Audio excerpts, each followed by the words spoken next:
오늘은 우리가 스가랴 23번째 시간으로 천하의 왕이라는 제목으로 같이 말씀을 나누도록 하겠습니다. 천하의 왕. 스가랴는 그날에 대하여 굉장히 강조하고 있습니다. 이 그날에는 여호와께서 천하의 왕이 되실 것이라 하시는데, 하나님께서 어떤 우상에게도 하나님의 영광을 빼앗기지 아니할 것이며 하나님의 이름만이 남으리라, 그렇게 말씀을 하고 계세요. 신약 성경에도 빌립보서에 보면 2장 9절 이하에 이런 말씀을 하세요. 이러므로 하나님이 그를 지극히 높여 모든 이름 위에 뛰어난 이름을 주사 하늘에 있는 자들과 땅에 있는 자들과 땅 아래에 있는 자들로 모든 무릎을 예수의 이름에 꿇게 하시고 모든 입으로 예수 그리스도를 주라 시인하여 하나님 아버지께 영광을 돌리게 하셨느니라. 아멘. 예수 그리스도를 하나님께서 만왕의 왕으로 세우시고 모든 하늘과 땅과 그리고 땅 아래에 있는 모든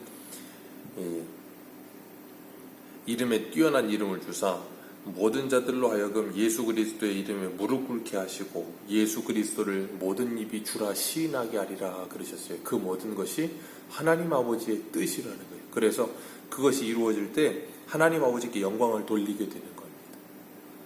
하나님께서 예수 그리스도의 이름을 모든 이름 위에 뛰어난 이름으로 주시고 천하의 왕으로 예수 그리스도를 세우셨다 하는 말씀이에요. 그리고 그 이름이 홀로 하나이실 것이라, 다른 이름이 없다는 거예요. 사도행전의 14장에 보면 4장 12절에 보면 다른 이로서는 구원을 받을 만한 받을 수 없나니 천하 사람 중에 구원을 받을 만한 다른 이름을 우리에게 주신 일이 없다 하셨습니다. 천하에서 구원받을 만한 다른 이름이 없대요. 오직 예수 그리스도 외에는 없다라고 말씀하세요.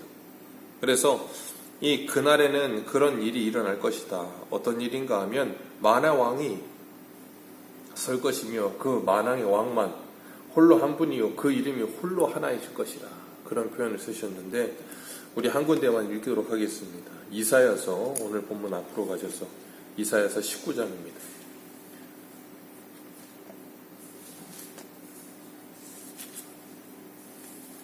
이사야서 19장 22절.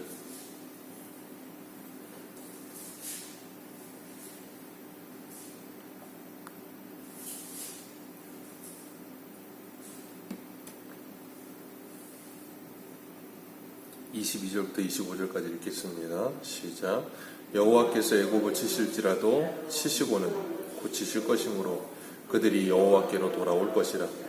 여호와께서 그들의 간구함을 들으시고 그들을 고쳐주시리라. 그날에 애굽에서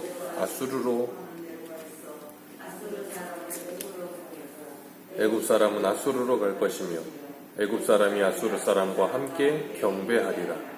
그날에 이스라엘이 애굽 및 아수르와 더불어 셋이 세계 중에 복이 되리니 이는 만군의 여호와께서 복 주시며 이르시되 내 백성 애굽이여 내 손으로 지은 아수르여 나의 기업 이스라엘이여 복이 있을지어다 하실 것임이니라. 아멘. 여기 보면 이사야도 그날에 대해서 이야기하고 있습니다. 이 그날이 되면 하나님께서 애굽을 치시지만 치시는 걸로 끝내시는 것이 아니라 고치신다. 그리고 그들이 하나님께로 돌아오게 될 것이라 그러셨어요. 그래서 애굽과 아수르가 서로 대로가 일려져서 서로 왕래하게 될 것이고 애굽과 아수르와 이스라엘이 세계의 복이 될 것이다, 그렇게 말씀하세요. 그리고 그들이 하나님께 경배하게 될 것이다. 오직 예수 그리스도만이 만왕의 왕으로 계신다는 것을 인정하게 된다는 거예요. 애굽이든 아수르든 어떤 제국이든 천하의 왕은 예수 그리스도 외에는 없다 고백하게 될 거라는 거예요.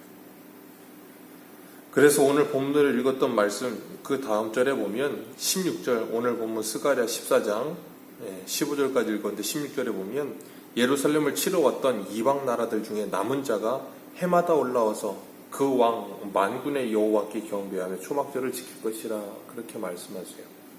구약에서부터 이미 하나님은 이 혈통이나 민족이 아니라 어떤 민족이든지 그날이 되면 하나님을 만왕의 왕, 천하의 왕으로 인정하며 다 찾아와서 경배하고 예배하게 될 것이며 하나님의 은혜를 받게 될 것이다 라고 말씀하고 계세요. 그렇기 때문에 우리가 잊지 말아야 될 것은 하나님께서는 어떠한 한 민족을 택하셔서 그 민족만을 사랑하시는 하나님이 아니라는 거예요.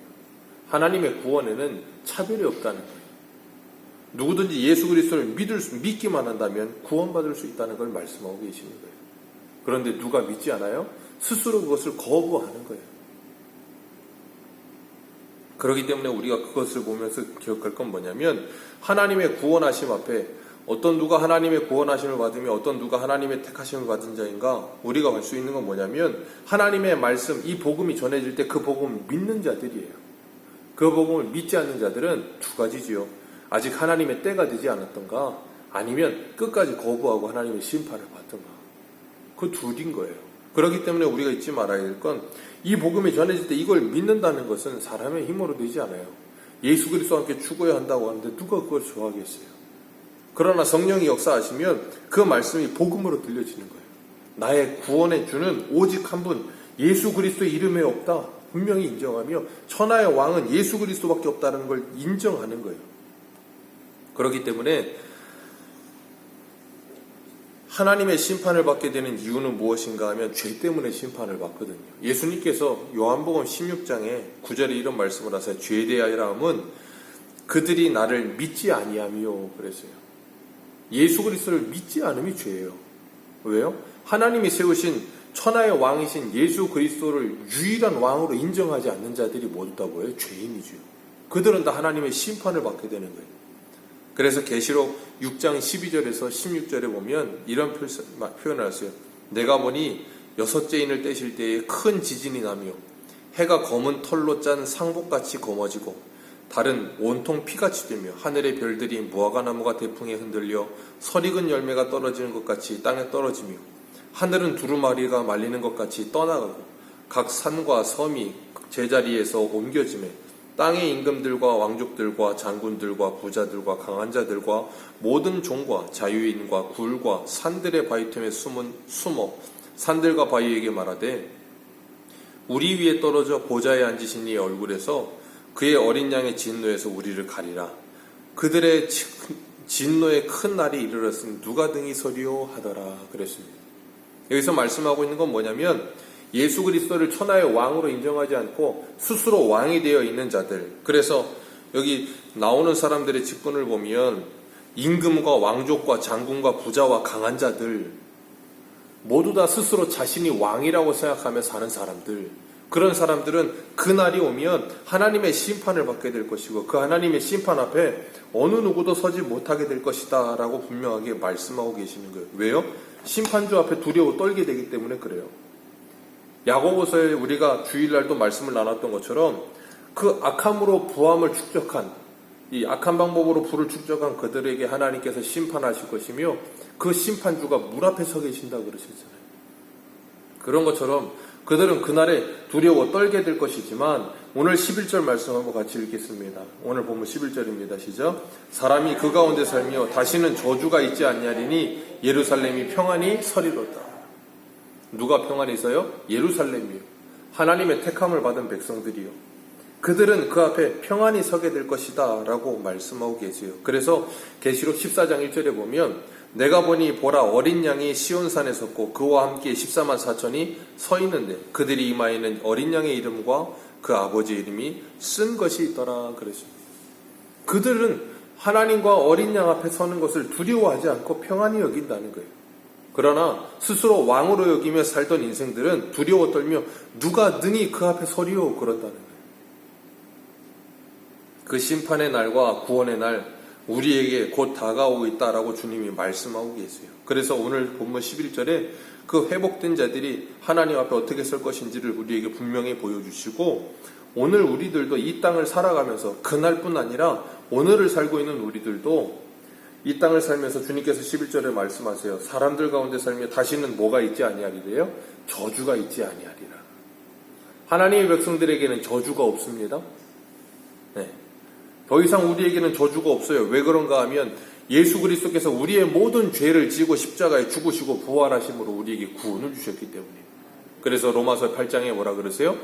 더 이상 우리에게는 정죄함이 없다 그러셨어요. 우리에게는 정죄함이 없으며 우리에게는 저주가 있지 않을 것이래요. 하나님께서 발락이 발람을 데려다가 저주를 시키려고 해도 뭐 하세요? 막아버리시잖아요.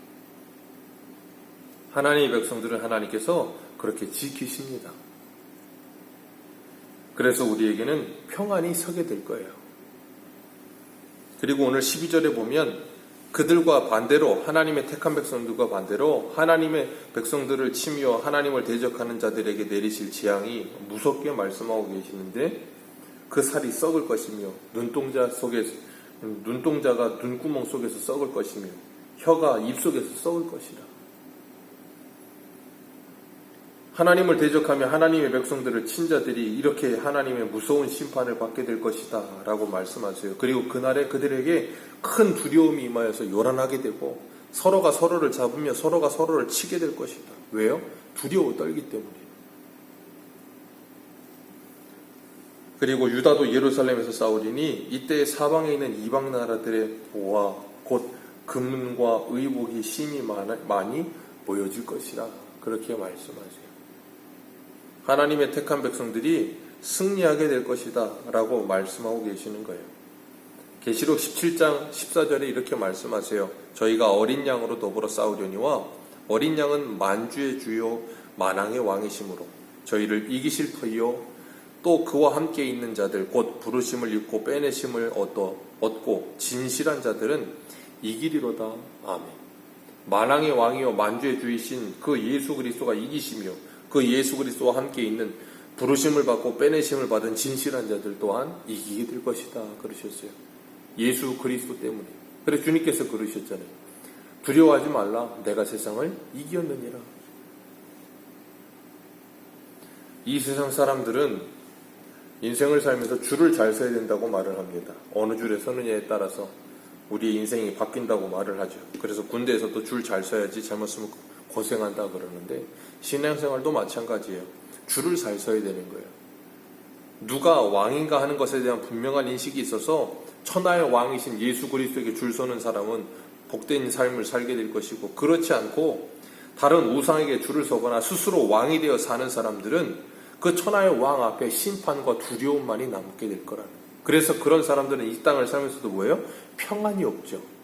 늘 쫓기고 늘 불안하고 늘 괴로워요. 그러나 천하의 왕이신 예수 그리스도가 나의 주인 되심을 인정하는 사람들은 그날에는 주님 앞에 평안에 서게 될 것이며 주님과 함께 하게 될 것이다 라고 말씀하시는 이 말씀을 믿기 때문에 뭐하냐면, 잠시 잠깐의 두려움 속에 있더라도 그것을 넉넉히 이길 수 있어요. 왜요? 사랑은 두려움을 내어 쫓느니라 그러셨거든요. 그렇기 때문에 사드락 메삭 아벳느고가 풀무불 앞에 두려움을 뭐예요? 이길 수 있었던 거예요. 하나님이 사랑하시는 그 사랑함으로 말미암아 그것을 이길 수 있는 능력을 주시는 거예요. 오늘도 우리가 그 하나님의 말씀에 붙들려서 그 말씀이 우리 안에서 역사하여 활력 있는 삶, 믿음으로 정말 생기 있는 삶을 살게 되시기를 주님의 이름으로 축복합니다. 천하의 왕은 예수 그리스도 외에 없습니다. 그 이름 외에는 다른 이름은 없습니다. 우리가 날마다 그 말씀을 붙들고 이 땅을 살아가면서 담대하게 승리하는 삶 사시기를 바랍니다. 기도하겠습니다.